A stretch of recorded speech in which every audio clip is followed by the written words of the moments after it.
Hello, I'm Michelle Ray-Sobey from Edge Yoga School, and I'm here today to talk to you about one of my favorite books, Yamas and Yamas by Deborah Adele.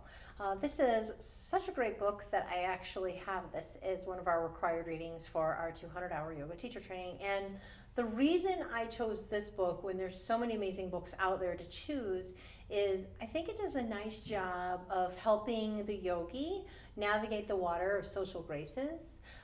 In Sanskrit, yamas translates to restraint. And when I first heard this, I thought, how interesting that this community, this social piece of the 8 limbs of yoga should have to do with restraint. And after talking to some other yogi friends that I know, I'm starting to see a little more clearly now that we can't just do anything we want to do and say anything that we want to say. We want to honor and hold space for the people that come into our frame and operate on a higher level. And that's what I'm going to talk to you a little bit about today. The 2 pieces that I'm going to cover are ahimsa, which is non-harming, and satya, which is truthfulness, and the interplay between the two. So in ahimsa, the idea in yoga is that we do not think harmful thoughts. We don't do harmful things. And, that this moves beyond the obvious of don't go up and hit somebody. That's assumed, right? Or, don't kill spiders.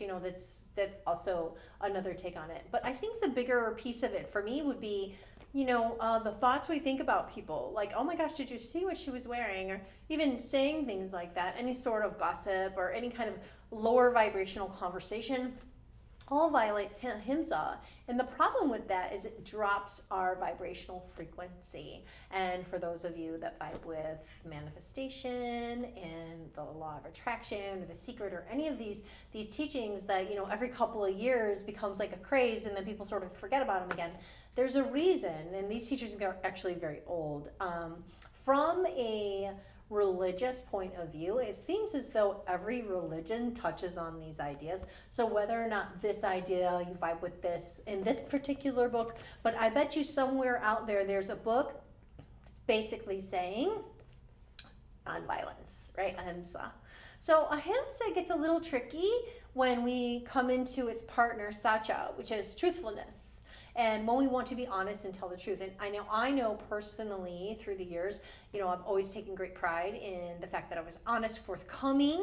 But then as I got a little older and maybe a little bit more emotionally mature, I could begin to see that, one, my truth is only my point of view. It's my truth. It doesn't make it so, no matter how much convinced I am of this, right? And also that some folks may not be in a frame to hear what I have to say. Right? Even if I'm right?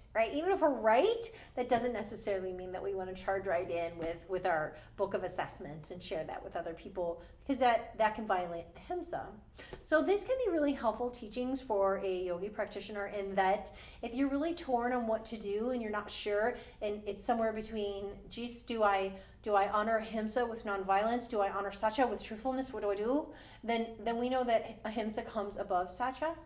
So that might mean that we reframe what we're thinking, what we're saying, what we're doing in our truth, in expression of our truth, in a way that does not violate ahimsa, because that comes first. So I think that boils right on down to love thy neighbor and be a good person and be a good egg and live high vibes and all the different ways we have to say this same thing in our culture, which is, just be a nice person, right?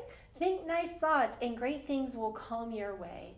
And I'm not saying that, as a yogi, that I'm flawless in my practice here. Of course I'm not. But at least I can say that at least if a practitioner can work towards it and be mindful of it and just raise their awareness, and then when you do have a thought that maybe is a little violent, maybe back out of that some and see if you can't bring in some ahimsa into your life and see what comes next. So I hope that you've enjoyed this little snippet today. It's been lovely sharing these ideas with you. Namaste.